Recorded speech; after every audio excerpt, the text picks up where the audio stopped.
BJP प्रवक्ता संबित पात्रा का SP प्रमुख अखिलेश यादव पर हमला। कहा, अखिलेश पाकिस्तान को नहीं मानते दुश्मन, उन्हें माफी मांगनी चाहिए। जिन्ना से जो करे प्यार वो पाकिस्तान से कैसे करे इनकार। एक ही संदेश अखिलेश यादव जी का है जो अखबार की सुर्खियां बन के छपी है कि पाकिस्तान भारत का दुश्मन नहीं है। पाकिस्तान को लेकर कौन आया? पाकिस्तान को लेकर अखिलेश आया।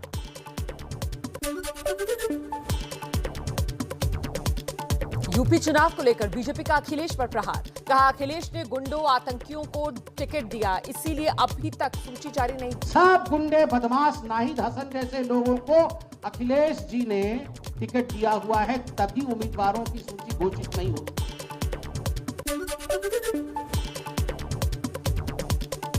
उत्तर प्रदेश के 73वें स्थापना दिवस पर सीएम योगी ने जारी किया राज्य के नाम संदेश। लगभग 50 ऐसी केंद्र सरकार की योजनाओं में अग्रणी भूमिका का निर्वहन कर रहा है।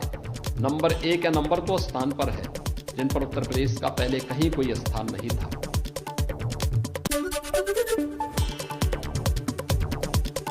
यूपी के स्थापना दिवस पर बीजेपी प्रवक्ता संबित पात्रा ने दी शुभकामनाएं। कहा, योगी मोदी की डबल इंजन की सरकार से हुआ यूपी में विकास। आज उत्तर प्रदेश के 25 करोड़ जनता को मैं बधाई देता हूं कि आज उत्तर प्रदेश मोदी जी और योगी जी के डबल इंजन के सरकार के अंतर्गत एक सुरक्षित और समृद्ध प्रदेश है।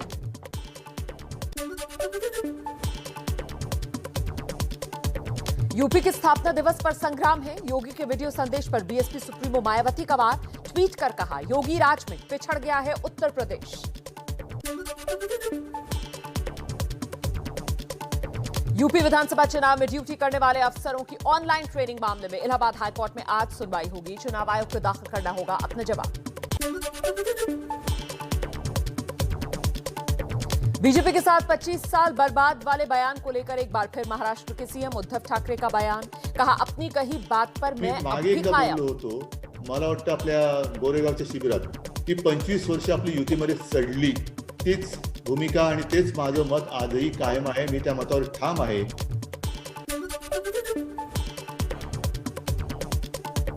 उद्धव के इसी बयान पर बीजेपी का पलटवार। बीजेपी नेता राम कदम ने कहा, उद्धव को खुद बाला साहेब के विचारों पर अमल करने की जरूरत है। बेहतर होता वे स्वर्गीय बाला साहब ठाकरे जी के विचारों पर मंथन करते।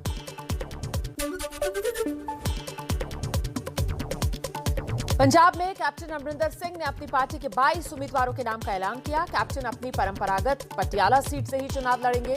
हॉकी के पूर्व कप्तान अजीत पाल को भी टिकट दिया।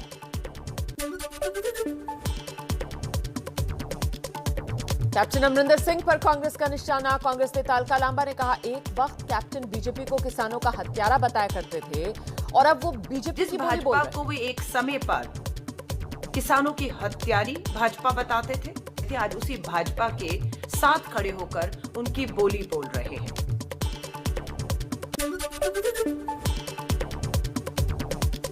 चंडीगढ़ में सांप्रदायिक टिप्पणी मामले में पूर्व डीजीपी मोहम्मद मुस्तफा ने सफाई दी। सोशल मीडिया पर वायरल हुआ था वीडियो। जिन्होंने सारे देश में फिर कोरोना के 3 लाख से ज्यादा मामले सामने आए। 24 घंटे में 3,06,064 नए केस, 439 लोगों की जान गई। ओमिक्रॉन से संक्रमित मरीजों की तादाद 10,000 से ज्यादा।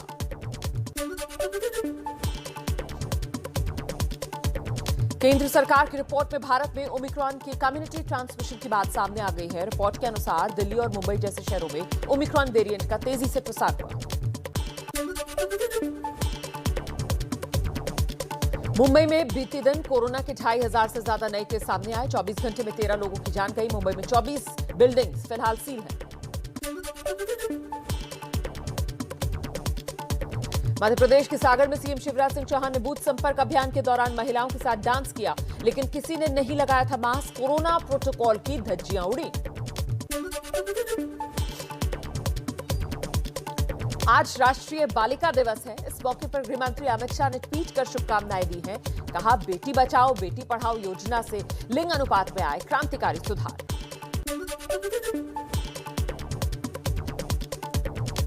मुंबई में पहली से 12वीं कक्षा के बच्चों के लिए स्कूल खोले गए। कोरोना प्रोटोकॉल के साथ स्कूल खोलने के आदेश। ऑनलाइन में हमें कुछ समझ में आता नहीं था और अभी हम लोग ने ऑनलाइन आना शुरू किया है तो हमें कुछ समझ में आ रहा है।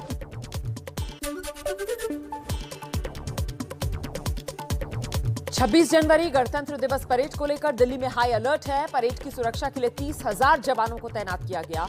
आसमान से जमीन तक चप्पे चप्पे पर पैनी नजर। दिल्ली बीजेपी अध्यक्ष आदेश गुप्ता और मनोज तिवारी आज दोपहर 1 बजे प्रेस कॉन्फ्रेंस करेंगे। दिल्ली सरकार का पर्दाफाश करने वाले अहम मुद्दे पर करेंगे खुलासा।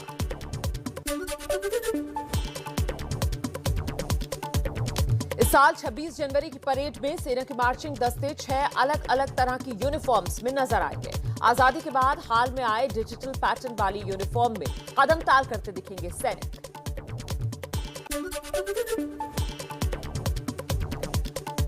देश में करीब 6,000 एनजीओज का एफसीआरए रजिस्ट्रेशन खत्म हो जाने के मसले पर आज सुप्रीम कोर्ट में सुनवाई। विदेशी चंदा लेने के लिए एफसीआरए रजिस्ट्रेशन कराना अनिवार्य होता है।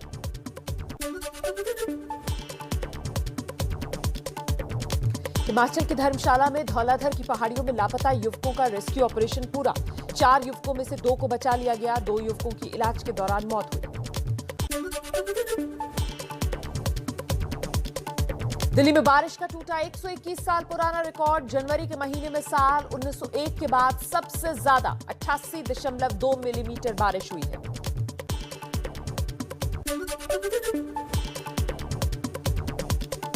उत्तराखंड के हल्द्वानी में लगातार हो रही है भारी बारिश। बर्फबारी और बारिश से पहाड़ी इलाकों में ठंड बेतहाशा बढ़ी।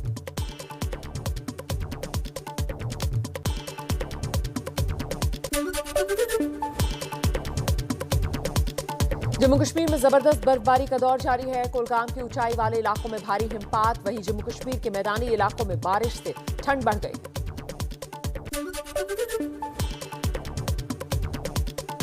जम्मू कश्मीर के गुलमर्गा में ताजा बर्फबारी से कड़ाके की ठंड है। तापमान 0 से 7 डिग्री तक नीचे गिरा।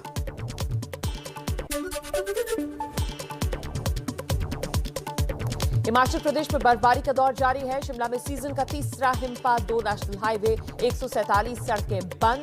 पहाड़ी इलाकों में भारी बारिश। बर्फबारी का ऑरेंज अलर्ट जारी।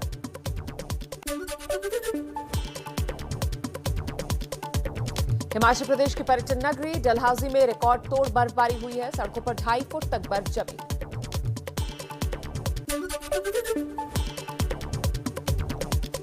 पहाड़ों की रानी मसूरी में ताजा बर्फबारी से मौसम सुहाना हुआ।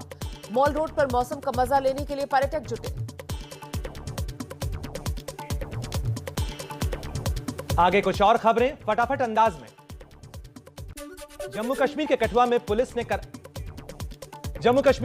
पुलिस ने कराया अलग अलग खेलों का आयोजन। युवाओं का खेल की तरफ रुझान बढ़ाने के लिए किया गया इवेंट। दिल्ली के दिल इंडिया गेट पर लगी नेताजी की डिजिटल प्रतिमा। प्रधानमंत्री नरेंद्र मोदी ने किया सुभाष चंद्र बोस की प्रतिमा का होलोग्राम का लोकार्पण। बिना नाम लिए किया कांग्रेस पर वार। आजादी के दशकों बाद देश उन गलतियों को डंके की चोट पर सुधार रहा है।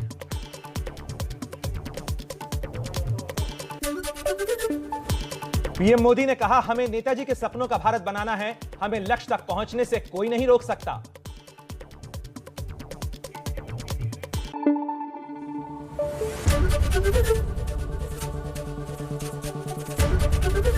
एबीपी न्यूज आपको रखे आगे।